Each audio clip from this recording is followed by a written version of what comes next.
2.90. Unbelievable. Fuji Speedway, Japan.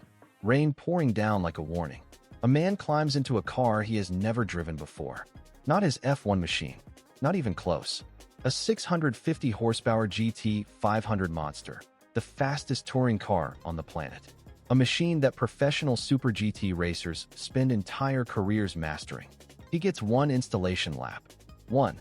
And then he's told, beat this. Beat Atsushi Miyake. A race winner. A specialist. A man who knows this car, this track, this rain better than anyone. So here's the question everyone watching is asking. Is Max Verstappen actually superhuman? Or is Formula One hiding something even more dangerous? A man who simply cannot be stopped? Let's set the scene properly. This wasn't just a fun marketing stunt. Red Bull dropped Verstappen, four-time F1 world champion, at Fuji Speedway with a challenge. Jump into the Nissan Z NISMO GT500. One car, one benchmark, one chance. Miyake had already laid it down. 1 minute, 44.075 seconds. A lap set by a man who won the 2024 Fuji 3 hours on this very circuit. The GT500 is not an F1 car. It's rear-wheel drive, mid-engined, over 1,000 kilograms. The steering? Completely different. The throttle response? Nothing like what he knows. The wet track? Unforgiving rivers of water across every corner. And the conditions were getting worse. But that was just the start. Because Verstappen's first timed lap, his very first real push in a car he'd never raced, came in at 1 minute, 44.142 seconds. Less than a tenth of a second off Miyake's time. Martin Brundle would have called it genius. The commentator at Red Bull's own YouTube channel? He had one word. Insane. Because what happened next changed everything. One more lap. Just one. 1 minute, 42.290 seconds. Nearly 2 full seconds faster than the Super GT specialist. In the rain. In a car he'd held for less than 10 minutes of his life. And this is where the story gets darker than a simple benchmark run. People were ready to call it a publicity stunt. A controlled environment. NT. A scripted result. But Atsushi Miyake, the man who was beaten, said something that silenced every skeptic. He is a world champion, but I was curious to see how different his driving would be if we shared the same car. Although it was unfortunately raining, I was still able to actually see how good he is. That wasn't PR speak. That was a professional racing driver, stunned. And here's the twist nobody expected. This wasn't even Verstappen's real focus. He wasn't there to prove a point in GT500. He was there to prepare.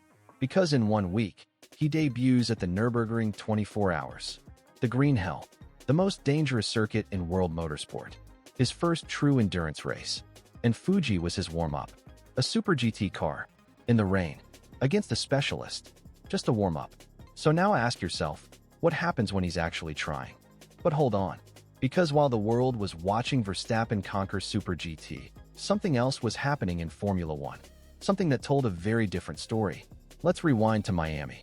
May 3rd, 2026. Red Bull had been invisible for 3 races.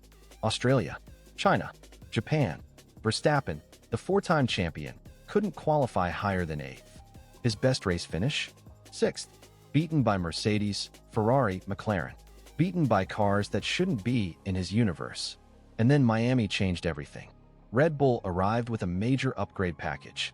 7 updated elements on the RB22. Verstappen qualified P2, just 0.166 seconds off pole. His words after qualifying hit like a confession. I never felt comfortable with the layout of the car.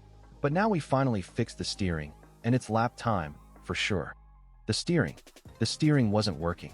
From lap 1 of the 2026 season. Think about that. The greatest driver on the grid, hamstrung by a steering wheel that wasn't functioning correctly. This wasn't a performance gap. This was a mechanical nightmare hiding in plain sight. And now, in Miami, it was fixed. From here, there's light at the end of the tunnel, Verstappen said. That line wasn't relief. That was a warning. But light at the end of the tunnel comes with chaos first. Race day, Miami. 5 red lights go out. Verstappen, Antonelli, and Leclerc go 3 wide into turn 1. Into turn 2, Verstappen loses the rear. A full 360-degree spin. Car pointing backwards at 200 kilometers per hour. He floors it. He survives. Martin Brundle calls it genius. Juan Pablo Montoya calls it luck. The paddock couldn't even agree on what they just witnessed. Somehow, impossibly, Verstappen fights back through the midfield, runs in P3, battles with Leclerc at the finish line, steals 5th on the final corner. Then the FIA hit him with a post-race 5-second penalty for crossing the pit exit line. It didn't cost him the position. Leclerc's 20-second penalty for track limits abs orbed it. But the message was clear. Even when Verstappen survives, there's always something trying to drag him back. P5, his best result of the 2026 season, in a car that was broken for the first 3 races of the year. And now it's not broken anymore. So where does this end? Scenario 1. Red Bull's upgrades hold. Verstappen finds the ceiling of this new car. And the man who dominated 2021 through 2024 starts accumulating points in a way that makes every other team remember exactly who they're dealing with. Scenario 2. The 2026 regulations remain his enemy. Mercedes and McLaren extend their lead. And for the first time in 5 years, the world watches Max Verstappen fight for scraps, not championships. The most dangerous driver on the grid. Desperate, hungry, and with nothing to lose. Scenario 3. He wins the Nürburgring 24 hours. He conquers Super GT. He masters every car in every category. And one day, maybe sooner than anyone expects, Formula One loses Max Verstappen to a sport that actually lets him enjoy racing again. Because he told us himself, the new regulations? He hates them. And champions who stop loving their battlefield, they don't stay long. So let's end where we always end, with the question nobody can answer. Is the 2026 Red Bull finally fixed? Or was Miami just one good weekend in a broken season? Can anyone actually stop Verstappen when he has the machinery to match his talent? And the biggest question of all, if Formula One doesn't give him a car he believes in, how long before he stops believing in Formula One? If you made it this far, you already know this isn't just about lap times.